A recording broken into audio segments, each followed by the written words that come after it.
Phoebe, and thank you. Thank you for that. Love, can you talk a little about uh, what are the most important things that a middle grade writer needs to know? And if you have any examples of this in books that you've published. Okay. So when we are evaluating manuscripts, I think a lot of us are thinking about voice. And do we find the voice engaging? Do we find the voice original? It has to be appealing and accessible. And you had mentioned earlier, you know, it's not just for middle grade. A picture book, a teen novel, nonfiction writing, you need this, this in all of these age genres. So we're thinking, we are thinking about the character, we're thinking about the storyline, we are thinking about pacing, quality of writing, all of these things are factors. And it's sort of you put it all together, and that's why you end up talking about acquisition. Your book has to have everything has to um, sort of meld together in a cohesive way. So you can't have a novel where you have a great character, but the pacing is off. You can't have a novel, or you can, but you're not going to buy a novel that doesn't. You want to be able to check off all of all of these criteria. So I'm going to give you some specific examples of books that we acquired because we thought either the voice was engaging or there was something about the humor or Kate the Great. Here is, let's see, everyone can see this, right? Okay, Yes. so Kate the Great by Susie Becker. We acquired this novel because. Can you hold it up, love? Oh, hold it up like this. This is better? Yep. Okay. This is better. Yeah, Okay. great cover. The reason here's the back. We had a lot of fun with what's called the UPC code. And we had we did some end papers, which we thought were very snazzy. Uh-huh. But really, we saw how popular Dork Diaries is, and the girls in Dork Diaries, they hang out at the mall.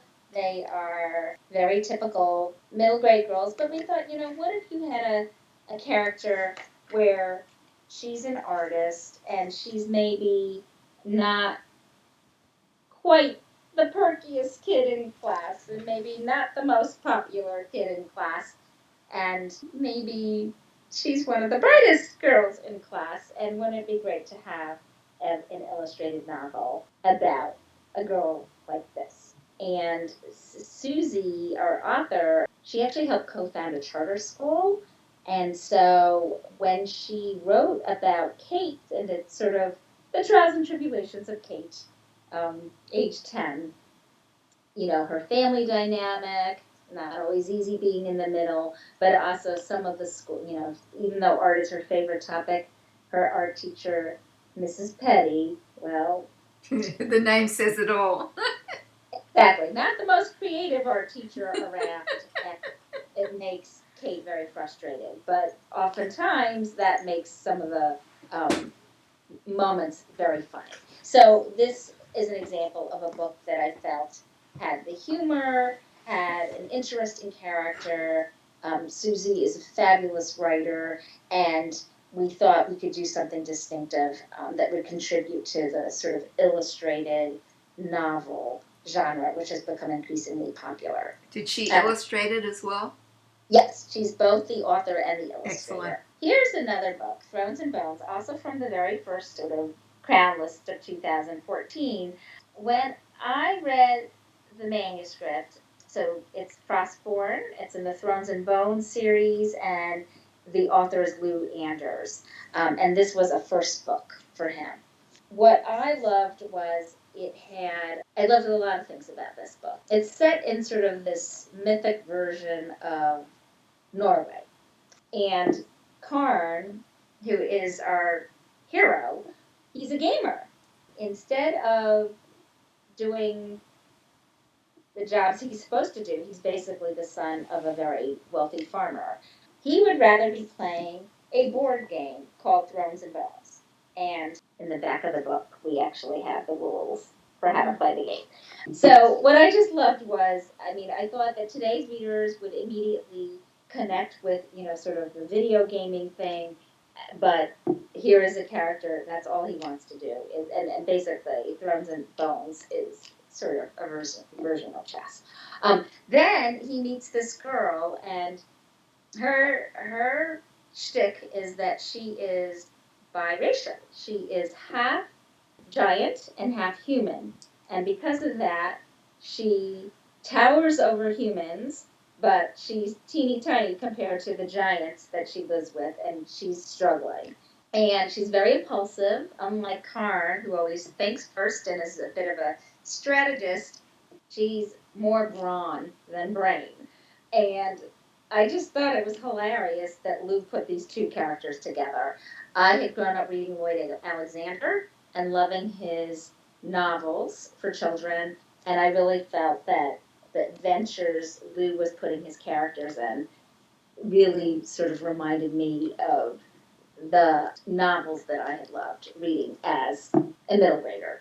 And that is why we were excited to publish a series about the Thrones and Bones world with Lou. Each book he created a new board game for, and there's a lot of humor. The dragons are some of the funniest characters. Of course, the kids get into all kinds of scrapes, and again, like Karn gets out of them by using his wits. So it sounds like you've got great characters here, really strong world building in a very convincing world of giants and humans.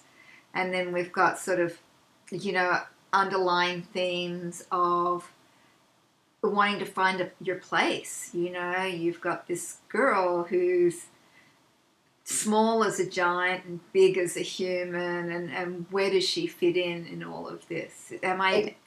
Oh, good.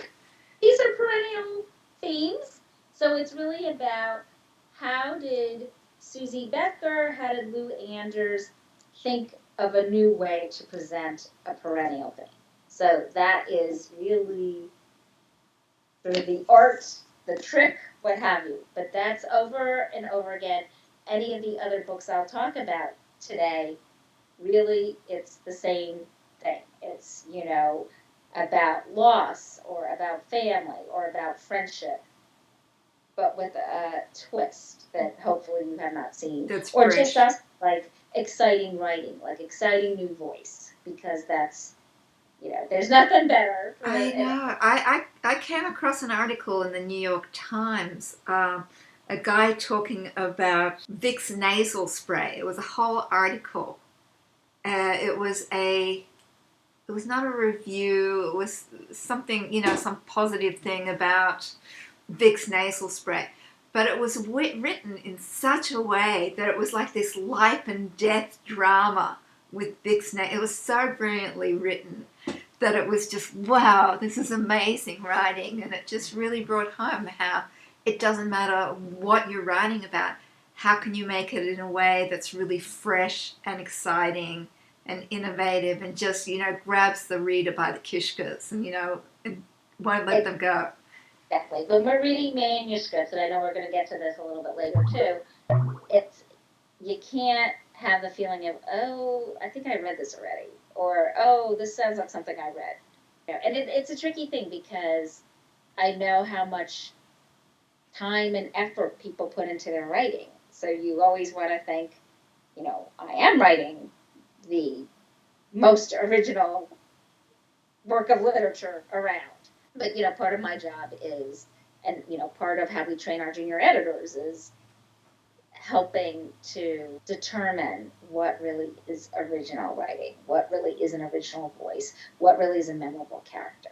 Yeah, I agree. And the characters in those books sound very memorable. So what do you like to see in a submission? You like to get the first 10 pages, or what do you want to see in that submission? You want to see good grammar, good writing, really exciting characters or plot that makes you want to know more?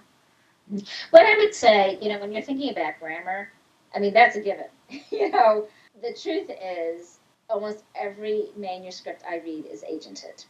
So there Yeah. is a step before coming to me.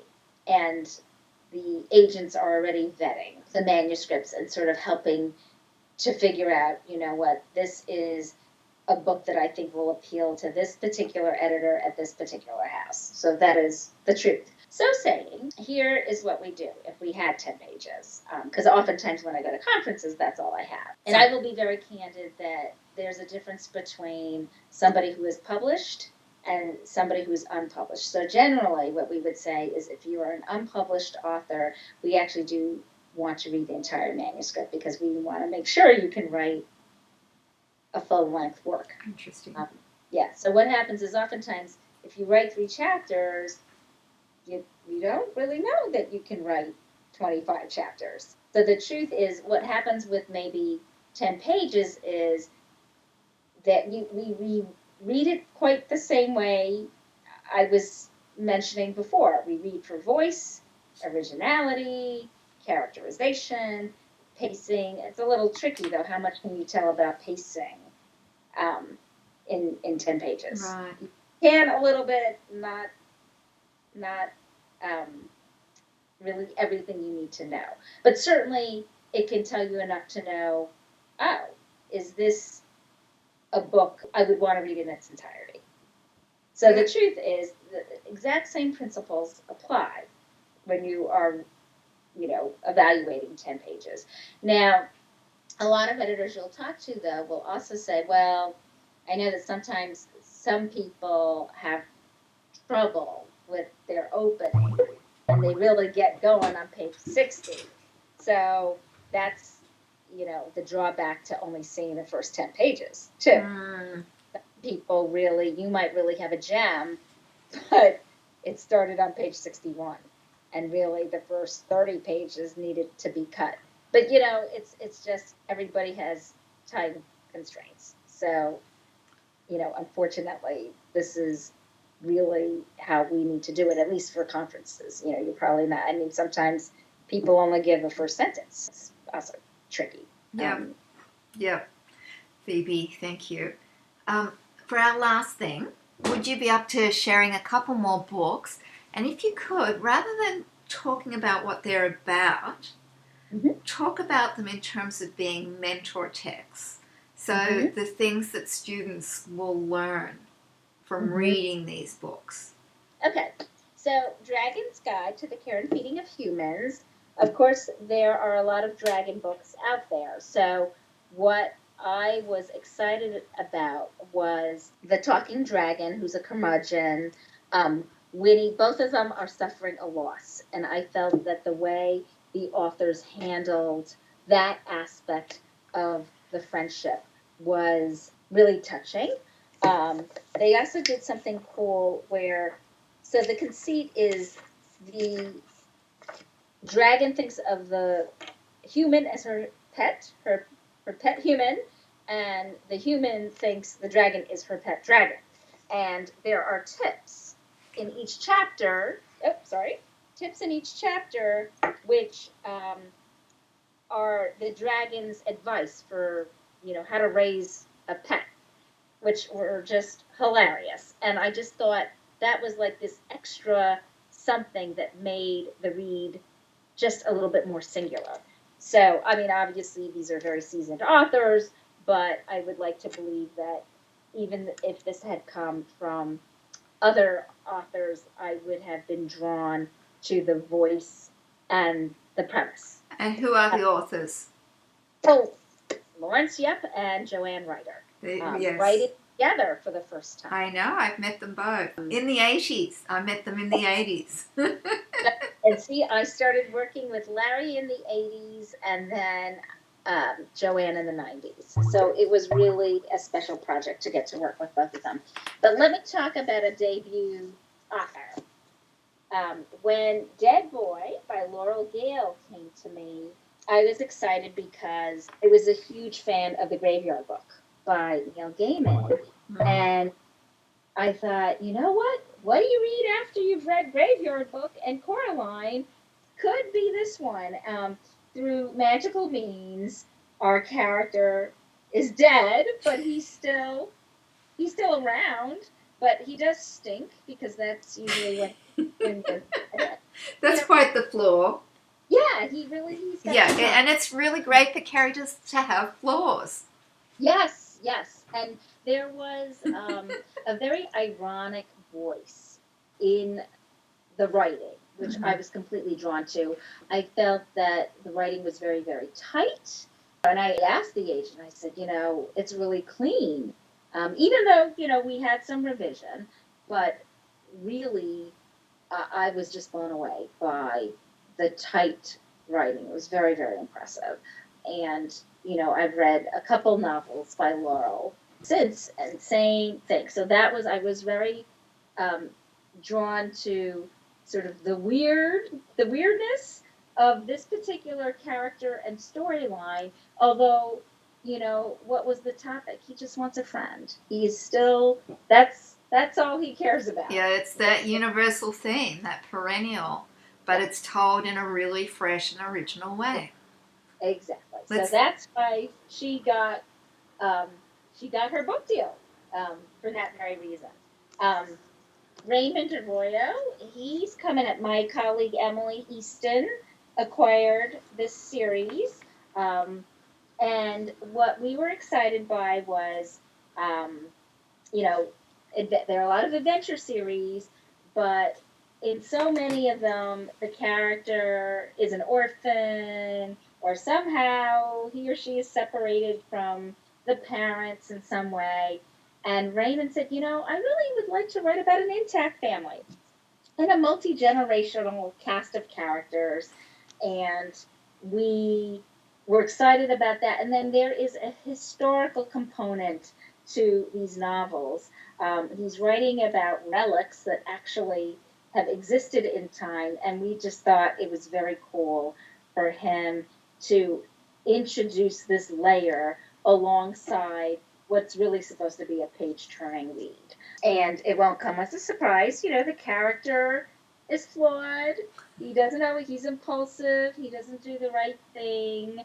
He gets into trouble because he doesn't, his parents have some rules, Mm-hmm. and he doesn't follow a lot of them. And that is how he gets himself into a bind. So for all of it, when you hear about it, you're like, hey, I don't know, I think I might have read a book or two about a character who goes on an adventure, but there was something about the way he put it together. And the genesis for this book is that he started telling his children stories. And they Mm. kept on saying, well, what happened next? And then he realized, I have written a book. So Cool. that's why this one is now a book in print. Let's talk about Jeffrey Brown. A lot of people know about Jeffrey because Yes. he's the author, illustrator of the Jedi Academy. And I had mentioned I Is worked this is on this a graphic novel? this. Here is some of the interior. It is actually the first graphic novel I've ever worked on. And Yay! it's a very different feeling from an illustrated novel, which we looked at some of the interiors from Kate the Great, where there is much more text, and it's there are speech bubbles, but not quite the way it's handled in And New it looks Zealand. like it has a lot of wordplay. It's things like, Andy Neanderthal. Exactly, very clever jokes, and if Jeffrey were here, he'd say, "Well, here's Cave Sweet Cave, another example," and obnoxious editor like funnier, make it funnier. Can we have another joke? And then what I thought was very cool about the concept for this series is it's not just the fiction content of this family that could sound like your, the kids next door. There are these paleontologists who are digging up Neanderthal remains, and they're sort of tied into what's happening in the story. Hey, can we read the top blurb on the back? The top, well, it's Meet Lucy and Andy, two regular kids from 40,000 years ago. Cave life is such a pain. And so right away, we're hoping that the kids will Yeah, and great illustrations. know that there is something super funny going on. Uh-huh. But I mean, this has been meticulously researched, and from having worked on the Magic School Bus books for many, many years, everything I learned from Joanna Cole and Bruce Deegan about researching. I mean, Jeffrey, I think knows as much as a paleontologist about that. Not true, but he knows a fair bit of the nonfiction content in this book. So it's deceptive. It looks like it's all jokes and family dynamic, but the nonfiction content, which are the sections where we have the paleontologists talking about their findings, how Smart. they make their findings, and what it has helped them to understand about Neanderthal life. It's all true. I And peeked at gluten-free mammoth dinner. well, there you go. There you go. But I would also say, we talked a little bit in the beginning about how I got started, and the truth is, working on the Magic School Bus helped me to work on the Big Nate books and Kate the Great, and sort of paved the way for Lucy and Andy, which I admit is one of the hardest books I've ever worked on. Is it going to be a series? Okay, it is a series. We're going to do 3 books, and then Jeffrey had a super funny idea about kids in space. So that one will follow, and then he will do some picture books as well. So, so you guys, if you can, impress the pants off someone like Phoebe, you can have your whole career with one incredible editor who mentors you and helps you make these outrageously fabulous books. Phoebe, thank you. I have a small history with Phoebe, and part of it is that I just adore her. I got to spend some time with her in New York a while ago and was just so impressed and by her generosity and kindness and incredible intelligence. And it's really kind of shocking hearing how long you've been in the business and how much you've done, because you look so youthful compared to someone like myself who's not quite so genetically blessed. But Phoebe, thank you so much. You're really a gift. have a good day. Bye. Bye. Bye. Thank you.